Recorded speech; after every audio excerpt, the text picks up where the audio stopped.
Assalamualaikum warahmatullahi wabarakatuh. Jumpa lagi dalam Draw Story. Masa kolonial Kerajaan Belanda di Indonesia meninggalkan berbagai jejak bangunan yang syarat nilai kesejarahan. Roman Indiske Empire bisa kita rasakan saat melihat bangunan-bangunan itu. Uniknya, wujud arsitektural kolonial Belanda di Indonesia terbilang spesifik sebagai hasil kompromi arsitektur modern di Belanda dengan iklim tropis basah di Indonesia. Bukti akulturasi kebudayaan pada rancangan bangunan masa kolonial terlihat pada beberapa bangunan tua di Sulawesi Selatan. Di Kabupaten Sopeng salah satunya. Di kota Kalongwatan Sopeng terdapat sebuah bangunan bernama Villa Juliana. Penamaan tersebut merujuk kepada putri dari sang ratu kerajaan Belanda pada masa itu.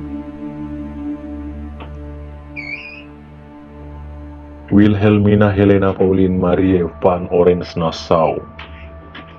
Sayang, sang putri bernama lengkap Juliana Louise Marie Wilhelmina van Oranje-Nassau tak kunjung menginjakkan kaki di bumi La Tembamala.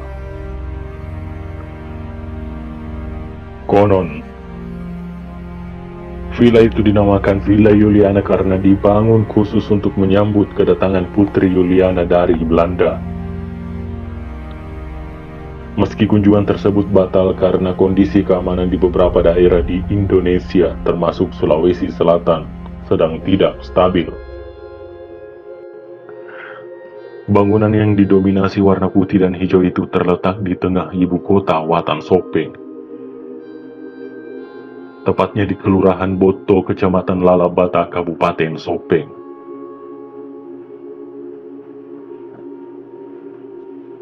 Oleh pemerintah setempat, bangunan itu kini telah diubah menjadi museum dan diberi nama Museum La Tembamala.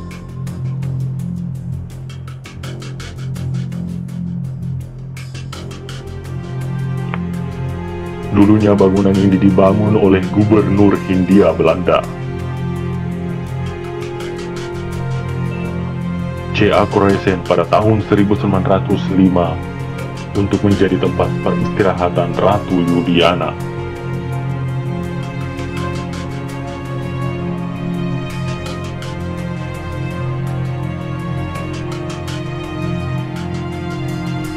Ada banyak cerita-cerita mistik yang menyelimuti bangunan yang telah berumur lebih dari 1 abad ini.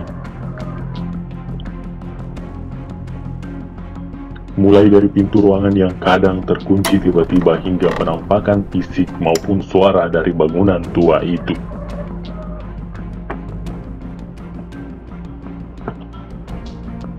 Andi Amirajo, salah seorang warga Sopeng, mengaku pernah melihat sendiri kejadian menyeramkan itu.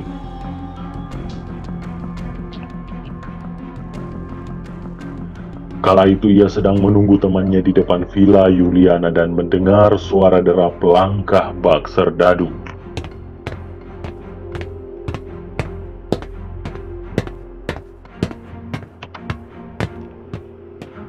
Kejadiannya sudah agak lama, saya lupa kapan persisnya. Yang jelas kala itu saya dengar suara langkah kaki mirip orang berbaris-baris. Saya membayangkan kalau itu adalah tentara Belanda, kata Amirajo. Karena merinding, Andi Amirajo pun berpindah tempat untuk menunggu temannya itu. Setelah ia bertemu dengan temannya, Andi Amirajo kemudian menceritakan tentang apa yang dialaminya. Dan siapa sangka teman Andi Amirajo bahkan pernah melihat yang lebih seram dari itu. Ia melihat sosok manusia menggunakan jubah putih dari lantai 2 Villa Juliana. Selain itu, Andi Amirajo juga pernah mendengar cerita mistik lainnya tentang Villa Juliana. Cerita itu adalah tentang lampu pijar gantung yang bisa bergoyang sendiri. Biasanya lampu itu bergoyang sendiri jika pengunjung Villa Juliana terlalu berisi. Kalau lampu itu tiba-tiba goyang, itu tandanya penghuninya lagi marah. Kadang juga kaki pengunjung tiba-tiba terkilir jika terlalu banyak tingkah, ucapnya. Kejadian mistis lainnya, tawakal. Warga Sopeng lainnya bercerita kala itu ia sedang berkunjung ke museum tersebut bersama kekasihnya. Ia tak sengaja mendengar suara orang yang sedang mandi dari dalam kamar mandi Villa Juliana. Ya, seperti ada orang yang sedang mandi, padahal tidak ada, ucap dia. Tawakal juga menyebutkan kala itu ia merasa ada seseorang yang menggenggam tangannya. Awalnya dia pikir kekasihnya yang melakukan itu. Saat ia menoleh, ternyata tak ada orang di sampingnya. Saya tanyakan ini kejadian ke penjaga yang ada di situ. Katanya itu sudah sering terjadi. Penjaga memungkasi.